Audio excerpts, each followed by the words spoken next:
Boa noite a todos. Eu agradeço muito, Marcos e Adriana, né, de a gente estar aqui podendo falar um pouquinho mais com vocês, que a gente nunca olha muito para o poder público, né, como inovador.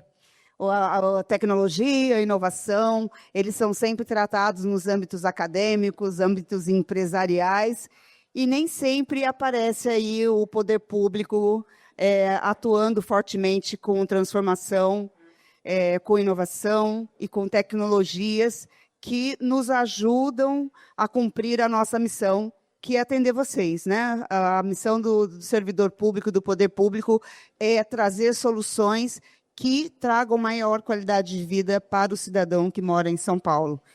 Hoje nós temos uma cidade que é maior do que muitos países, são 12 milhões de habitantes morando aqui em São Paulo, e aí vocês imaginam a complexidade dos assuntos com os quais a gente tem que lidar no dia a dia. Nós temos na prefeitura hoje 132 mil servidores para atender essa população, e em todos os âmbitos, né? Transporte, acessibilidade, saúde, educação, todos os temas que uma metrópole como São Paulo tem que lidar. E a inovação ela é uma constante no poder público. Me perguntaram, como é que é o orçamento de inovação? O orçamento de inovação é o orçamento da prefeitura. Tudo que a gente pensa em serviço para o cidadão, a gente traz a inovação.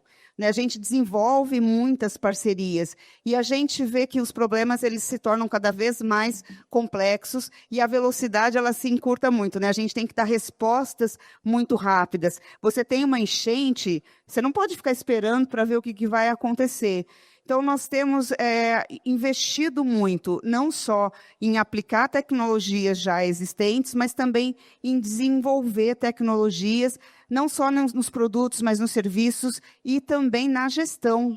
Por que não? A gente tem que inovar na gestão também. A gente tem que inovar na gestão do orçamento, como é que a gente otimiza o orçamento para atender essa população. A gente tem muitos projetos que estão voltados à capacitação. Dos 132 mil servidores da prefeitura, 97 mil quase são mulheres. E a gente sabe que o âmbito, o meio de tecnologia e inovação ainda é mais masculino do que feminino. Então, como é que a gente faz política pública para capacitar as nossas lideranças que vão estar lá pensando o que eu vou fazer para melhorar o serviço que eu presto para o cidadão? A gente tem que capacitar. Então, a gente está desenvolvendo muitas parcerias com a Amazon, com Microsoft, com o Google, para que o letramento digital, porque a gente tem, vocês imaginam, em 132 mil servidores, você tem servidores em todos os níveis nessa questão de conhecer as ferramentas tecnológicas, inteligência artificial, internet das coisas, e a gente tem desde o letramento digital até, de fato, a utilização da inteligência artificial nos serviços que a gente presta. Então, por exemplo, vocês devem ter ouvido falar bastante aí, que está saindo na imprensa, a questão do Smart Sampa.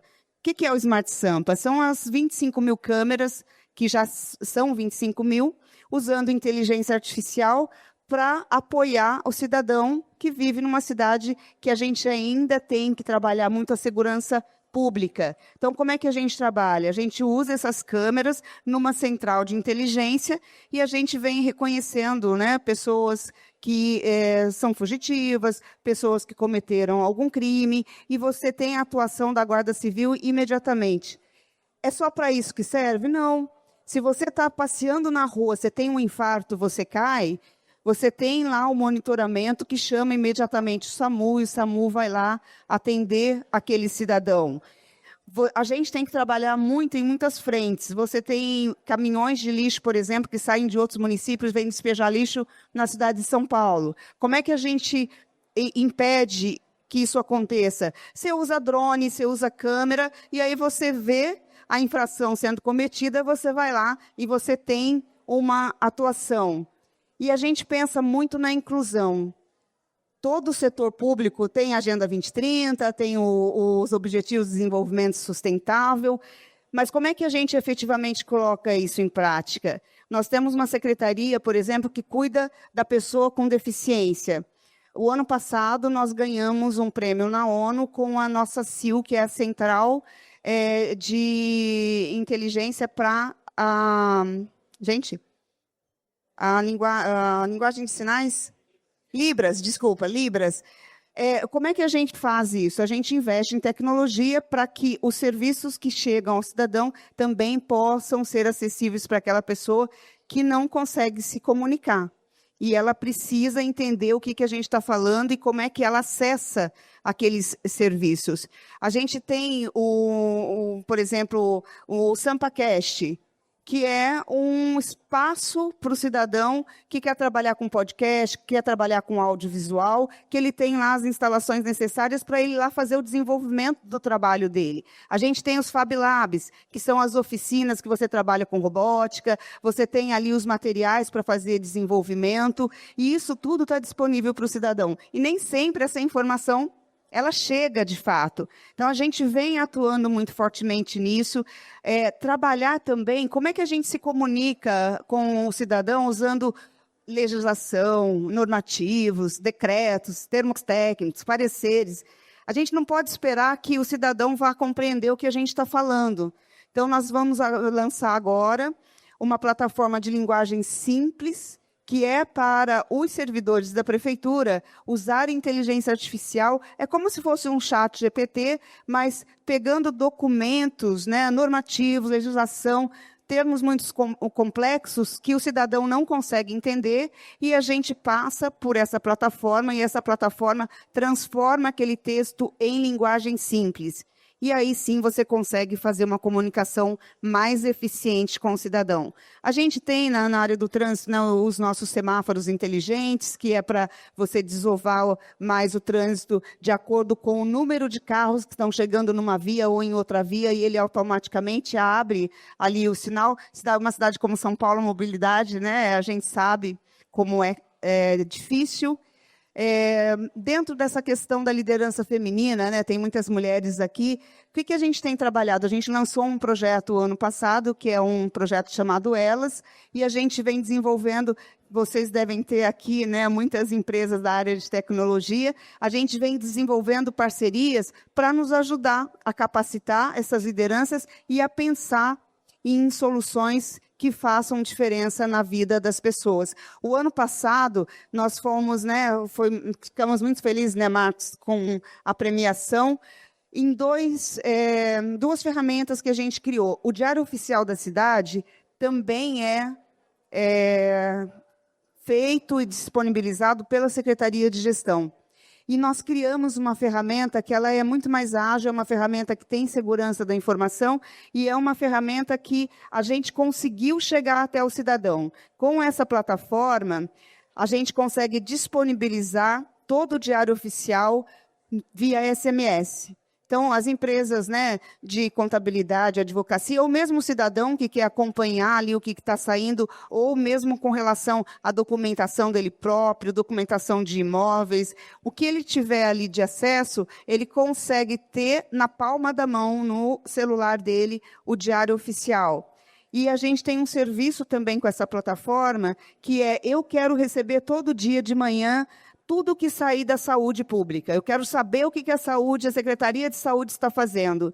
Você entra no Diário Oficial, você monta ali o mailing que você quer receber e todo dia, às 6 horas da manhã, usando inteligência artificial, o cidadão vai receber a informação que ele desenhou para ele. E a gente coloca alguém para fazer isso? Não. Então, como é que o poder público olha a inovação? Como uma forma de a gente otimizar o grupo que a gente tem para trabalhar, porque às vezes falar 132 mil servidores parece muito, mas para cuidar de 12 milhões de pessoas não é muito. E como é que a gente utiliza a tecnologia e a inovação? Tirando as pessoas da operação, colocando esse corpo técnico mais no nível estratégico, mais no nível tático, para que a gente consiga pensar e não operar. Estava até conversando com o John sobre isso. A gente não tem mais que fazer funções de operação. Então, a gente traz no Diário Oficial a inteligência artificial e ela atende o cidadão sem eu precisar fazer nada. E o cidadão está sendo bem atendido. Então, esse foi um dos cases, né, que a gente ganhou. E o outro é com relação à saúde do servidor. Vou começar a gritar aqui, hein? A Secretaria de Saúde, ela atende o cidadão, ela trabalha com a saúde do cidadão. A Secretaria de Saúde, ela cuida da saúde de vocês, do cidadão. E a Secretaria de Gestão, ela cuida da saúde do servidor. E a gente criou um prontuário eletrônico que nos ajudou a diminuir o trâmite de documentação, a dar mais agilidade no atendimento ao servidor. A gente consegue mapear e rastrear a informação com muito mais facilidade. Nós deixamos, nas 130 mil perícias que a gente fez o ano passado, nós deixamos de imprimir 300 mil folhas. Então, você trabalha, né, a redução do custo, a agilidade no atendimento e também a gente cuida da sustentabilidade, cuida do meio ambiente, que tudo que a gente conseguir fazer reduzindo o uso de papel, a gente está também trabalhando com o meio ambiente. E esse foi o outro case de sucesso aí que a gente foi premiado. Eu não queria me estender mais, Marcos, mas deixar claro para vocês a preocupação que o poder público tem em trazer inovação, em trazer as tecnologias que estão disponíveis, em trazer parceiros, né, que podem nos ajudar com essas soluções que estão sendo desenvolvidas por vocês, as empresas que estão aqui, para que a gente possa, de fato, ter uma cidade mais acessível, uma cidade mais inclusiva, uma cidade que traga um ambiente mais adequado para o cidadão ter uma vida de qualidade. Ano passado também, é desafiador trabalhar numa prefeitura desse tamanho, mas o prefeito Ricardo Nunes assumiu aí o risco e a gente foi certificado pela ISO, que são normas internacionais, né? Nós não estamos sendo comparados com nós mesmos, mas comparados com o mundo, e São Paulo recebeu a certificação de cidade inteligente, cidade sustentável e cidade resiliente. E não é fácil manter, é difícil conseguir, e manter é pior ainda. Então, a gente precisa das parcerias de vocês também para nos ajudar a pensar. Porque eu acho que, como cidadão, a responsabilidade também é de cada um, a gente construir uma cidade melhor para a gente viver. Mas é isso. Obrigada, Marcos, pela oportunidade.